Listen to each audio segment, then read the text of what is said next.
Saat kemunculannya pertama kali ke layar lebar pada 2019 silam, Joker telah mencuri perhatian penggemar film dunia termasuk Indonesia. Hasil tangan dingin Todd Phillips ini menjadi pembicaraan di berbagai media sosial, juga kerap jadi bahan diskusi. Kepopuleran Joker bahkan menghadirkan ribuan konten di media sosial. Namun dari semua itu, hal menariknya adalah tentang kehidupan Joker yang cukup kompleks. Aku selalu mengira hidupku adalah tragedi, tapi sekarang aku sadar itu adalah komedi. Kalimat itulah yang diucapkan oleh Arthur Fleck dengan tatapan kosong namun penuh pencerahan. Barangkali itu bukan hanya klimaks narasi, melainkan tesis utama dari film Joker 2019 karya Todd Phillips.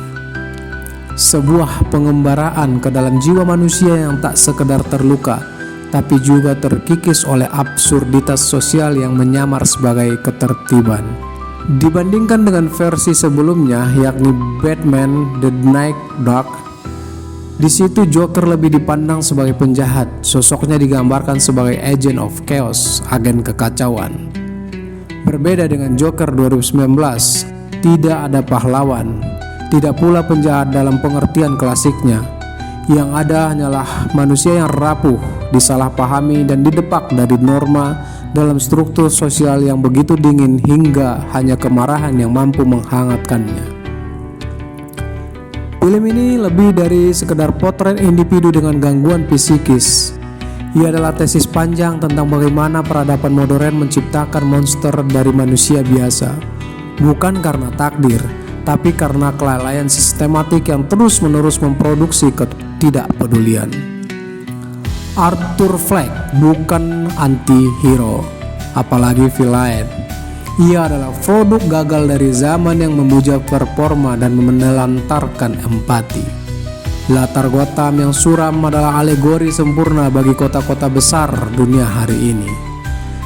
Penuh gedung tinggi tapi kosong dari pengertian. Padat manusia tapi miskin kasih sayang. Arthur bukan satu-satunya korban. Ia hanyalah kaca retak tempat masyarakat melihat wajah asli mereka, tanpa filter moral, tanpa efek dramatis. Dan disinilah letak kejeniusan film ini, menyamarkan tragedi sebagai komedi, lalu membiarkan penonton menentukan sendiri apakah mereka ingin tertawa atau menangis.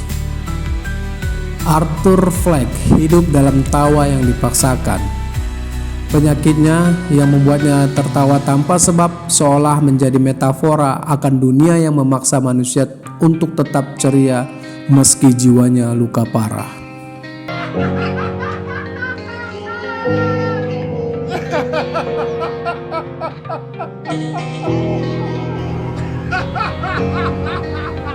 Tertawa menjadi senjata sekaligus topeng. Arthur tertawa bukan karena bahagia, melainkan karena itulah satu-satunya ekspresi yang diterima publik dari orang-orang yang rapuh. Namun film ini tidak berhenti di sana.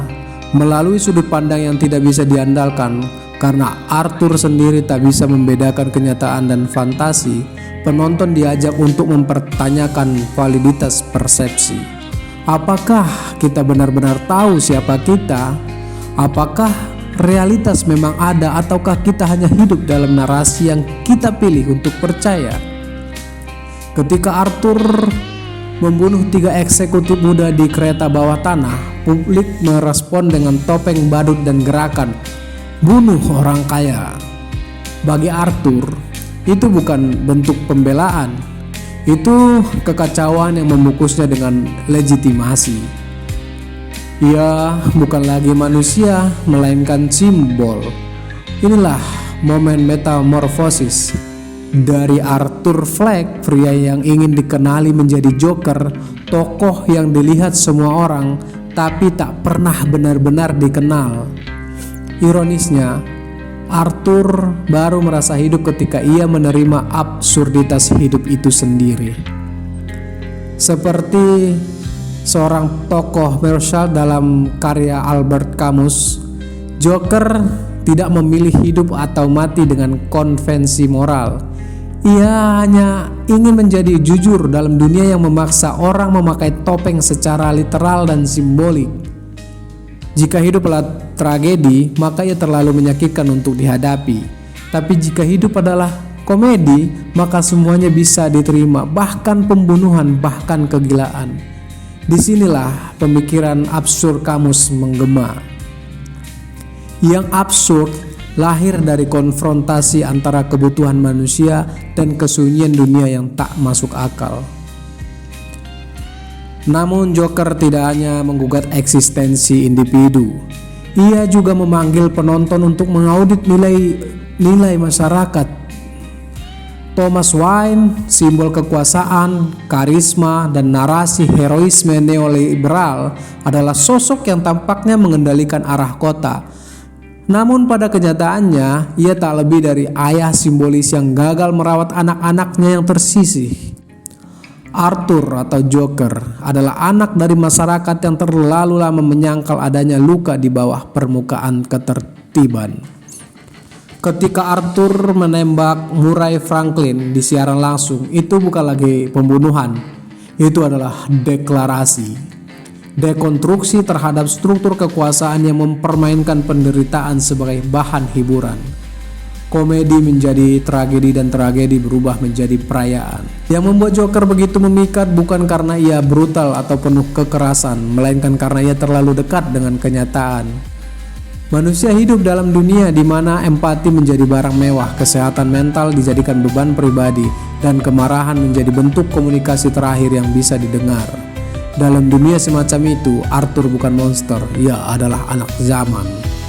Dan mungkin seperti kata-kata akhirnya, hidup memang adalah komedi, tapi bukan jenis komedi yang membuat kita tertawa, melainkan komedi Yunani kuno yang tragis, penuh sarkasme kosmik, dan berakhir dengan seseorang tersingkir dari panggung karena dunia tidak tahu harus memperlakukannya sebagai apa. Joker bukan kisah tentang Arthur, bukan pula kisah tentang satu Joker. Ini adalah kisah kelahiran ide bahwa manusia ketika dicabut dari kasih sayang, ketika dipaksa menertawakan penderitaannya sendiri, akan memilih menjadi monster ketimbang tetap menjadi manusia yang tak dianggap. Dan begitulah hidup ala Joker, sebuah hidup yang tak memilih antara tragedi atau komedi, karena pada akhirnya ia adalah keduanya.